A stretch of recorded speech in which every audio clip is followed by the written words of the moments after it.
welcome back. I found another excuse to visit the pub, or have I?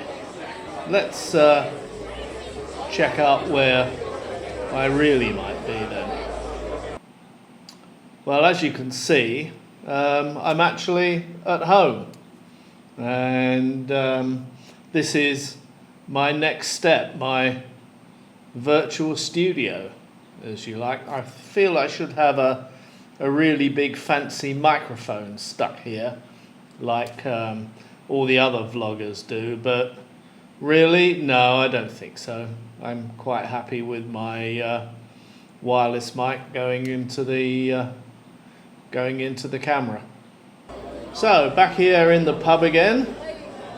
What am I going to talk about? Well, funnily enough, there isn't all that much to talk about, apart from maybe another small disaster at home, because I'm not sure if I told you about the last time that the power failed. I mean, the power's always failing here, especially when it's raining and whatever, but today it hasn't rained at all. But somehow or other the power utility company cut off the power for no apparent reason late afternoon, and it came back again within 30 seconds. But now I have no TV and I have no network, and pretty well exactly the same thing happened about 3 weeks ago, and that time it turned out that turning the power back on, somehow or other they managed to fry my set-top box. Now, I did have network then, but no TV. And now they turned the power back on again, and my internet switch isn't working. It's giving the symptoms that there's no fibre coming in, but I think it's probably more likely that the bastards have fried my internet switch now as well.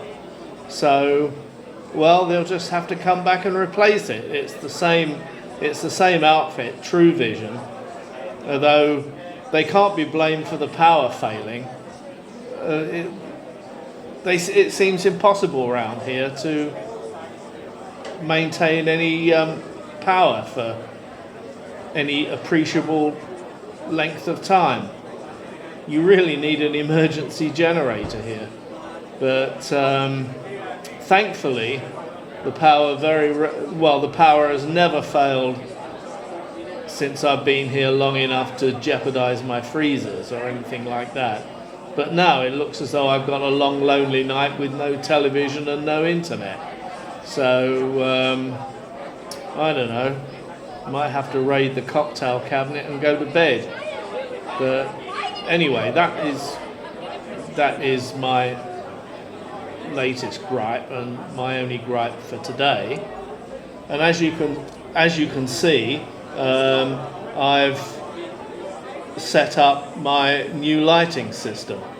There's still a few tweaks required, but we'll kind of get round to that in due course. And why was I wearing my baseball cap backwards? Well, it's not because I'm a brain donor, it's because with the lighting, the peak of this cap is going to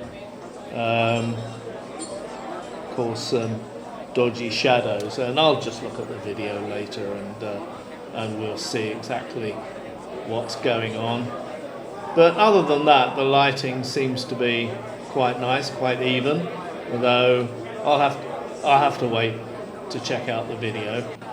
But if you're watching this up until now, depending on whether I have a change of heart, we can assume that I've also done the next step and cut out the background from this home video and installed in the back the video that I shot in the pub without me, just the background.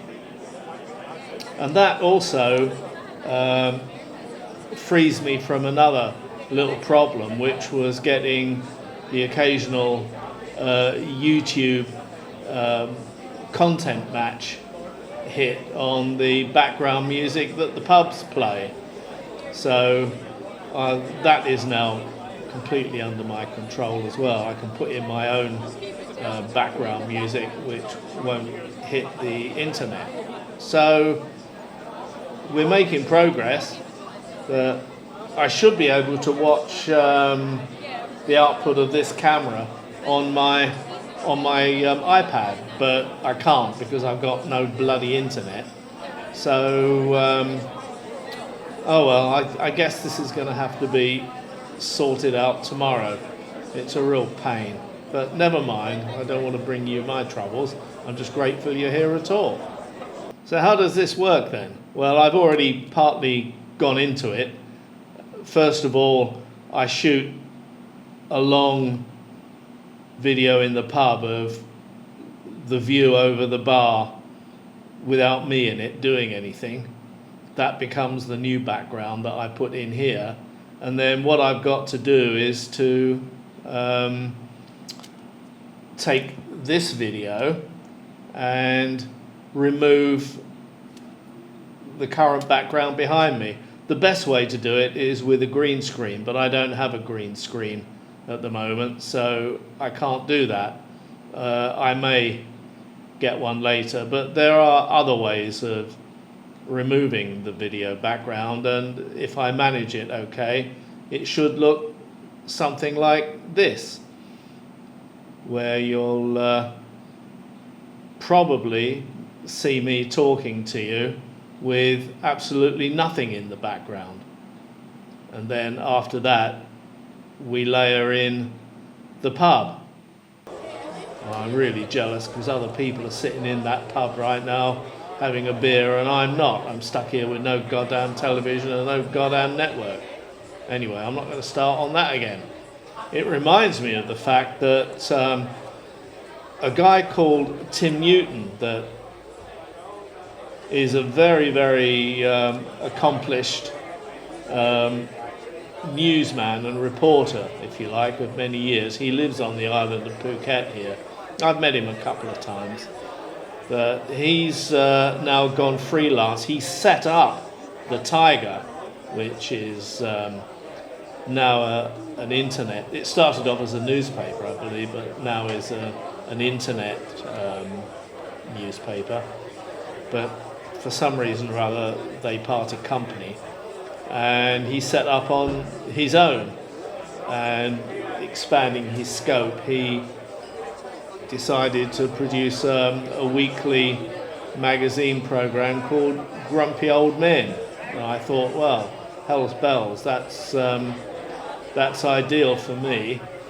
So I watched it, and yeah, fine, but I felt compelled to send him an example of one of my videos, because firstly, I'm older than them, and secondly, I'm just much more grumpy, so I reckon I should be on that program. So as yet, he hasn't replied. But Tim, if you want another grumpy old man, I'm up for it. Well, after spending all this time getting this set up, I'm in a position now where I haven't really got much to talk about. So I don't know what to do now. I'm going to just make this a practice run. And maybe you'll never ever see this video at all.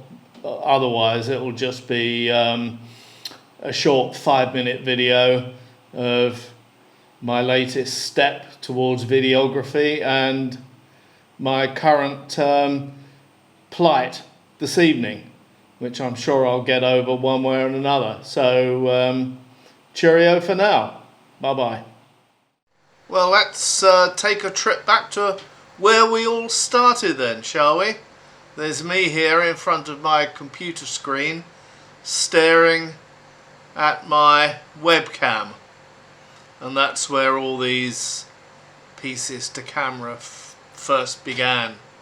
This is, to round out this video, just a brief update that in fact, my disaster of the internet and TV that I was talking about in this video was actually not as bad as I'd feared, because this was shot around about 6 o'clock in the evening, and I was working on it until about 9 o'clock, and then I went outside back to the living room where the